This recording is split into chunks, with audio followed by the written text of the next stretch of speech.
প্রতিদিন একই রকম ডাল রান্না না করে এভাবে একটু ভিন্নতা এনে যদি ডালটা রান্না করা হয় তাহলে কিন্তু ডালের স্বাদ এবং ফ্লেভার আর লুকস দুটোই অনেক বেশি ভালো আসে। আসসালামু আলাইকুম, কেমন আছেন আপনারা সবাই? আশা করছি সবাই ভালো আছেন। প্রতিদিনই আমরা ডাল রান্না করি, তাই ভাবলাম আজকে একটু ভিন্নভাবে রান্না করি। প্রতিদিন নর্মালি আমরা এক ধরনের ডাল রান্না করি, যে কোনো একটা, হয়তোবা মুগ ডাল, নয়তোবা মসুর ডাল, নয়তোবা বুটের ডাল। আজকে ভাবলাম মসুর ডাল এবং মুগ ডাল মিক্স করে রান্না করি। আর এই জন্য আমি 2 কাপ নিয়েছি মসুর ডাল আর 2 কাপ নিয়েছি মুগ ডাল, আপনারা দেখতেই পেলেন।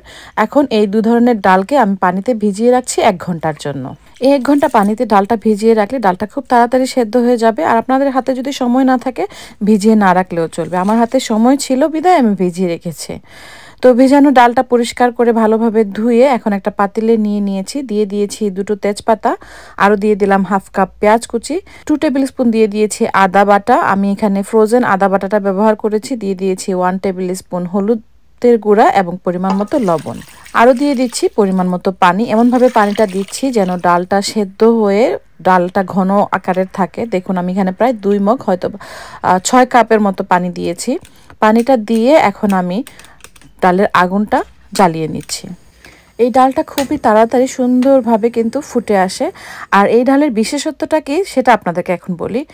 এই ডালটা খাওয়ার সময় মসুরের যে ডালটা সেটা একদম গলে যাবে, গলে একদম পানির সাথে মিশে যাবে, আর মুগ ডালটা দানা দানা থাকবে। তো খাওয়ার সময় মসুর ডালের পাতলা একটা ঘনত্ব থাকে আর মুগ ডালের যে দানা দানা ভাবটা থাকে সেটা খুবই ভালো লাগে। একটা ডিফারেন্ট ফ্লেভার এবং ডিফারেন্ট স্বাদ কিন্তু পাবেন আপনারা এভাবে 2 ধরনের ডাল যদি মিশিয়ে রান্না করেন। আর এই ডালটা সাদা ভাত, রুটি কিংবা পরোটার সাথে খেতে কিন্তু খুবই ভালো লাগে। আমার তো এরকম শুধু মসুর ডাল রান্না না করে এরকম 2 ধরনের ডাল মিক্স করে, মানে মসুর ডাল এবং মুগ ডাল মিক্স করে রান্না করলে বেশি ভালো লাগে। এই যে দেখুন মসুর ডালটা একদম গলে গিয়েছে আর মুগ ডালটা দানা দানা রয়ে গিয়েছে, যেটা আমি প্রথমেই বলেছিলাম। তো যখন এরকম মসুর ডালটা গলে যাবে আর মুগ ডালটাও সেদ্ধ হয়ে যাবে, এখানে আমি একটা টমেটো কুচি দিয়ে দিলাম। এই টমেটোটা দিলে কিন্তু ডালের স্বাদটা আরও বেশি ভালো হয়। তো এখন ডালটা ফুটতে থাকুক আর এদিকে ডালের জন্য বাগার রেডি করে নিচ্ছি। আর বাগারের জন্য এখানে আমি 1/4 কাপ তেল দিয়ে দিয়েছি একটা প্যানে। দিয়ে দিলাম শুকনো মরিচ 4-5টা। আরও এখানে আমি দিয়েছি মেথি এবং জিরা। এই মেথি এবং জিরার ক্লিপটা সামহাও মিস হয়ে গিয়েছে। আরও দিয়ে দিয়েছি 1/2 কাপ পেঁয়াজ কুচি এবং আস্ত একটা রসুন কুচি। আমি এখানে মিডিয়াম সাইজের আস্ত একটা রসুনকে কুচি করে নিয়েছি। আর মেথি এবং জিরা আমি কিন্তু 1/2 টিস্পুন করে নিয়েছিলাম। আপনারা অবশ্যই কিন্তু মেথি এবং জিরাটা দিবেন ফোড়নে, এতে করে ডালের যে একটা এক্সট্রা ফ্লেভার অ্যাড হয় এই মেথি এবং জিরার ফোড়নের ফলে। তো রসুন এবং পেঁয়াজটা যখন এরকম বাদামি হয়ে যাবে তখন সেই যে পাশে আমরা ডালটা ফুটতে দিয়েছিলাম সেই ফুটন্ত ডাল এই বাগারের মধ্যে ডিরেক্টলি ঢেলে দিচ্ছি। আর ডালটা ঢালার সময় কিন্তু খুবই সাবধানে ঢালবেন, হাতে গরম স্টিম লাগার সম্ভাবনা থাকে। তাই একটু কেয়ারফুলি ডালটাকে এভাবে কড়াইয়ের মধ্যে ঢেলে দেবেন। আপনারা যদি চান তাহলে চামচ দিয়ে অল্প করেও নিয়েও ঢেলে দিতে পারেন।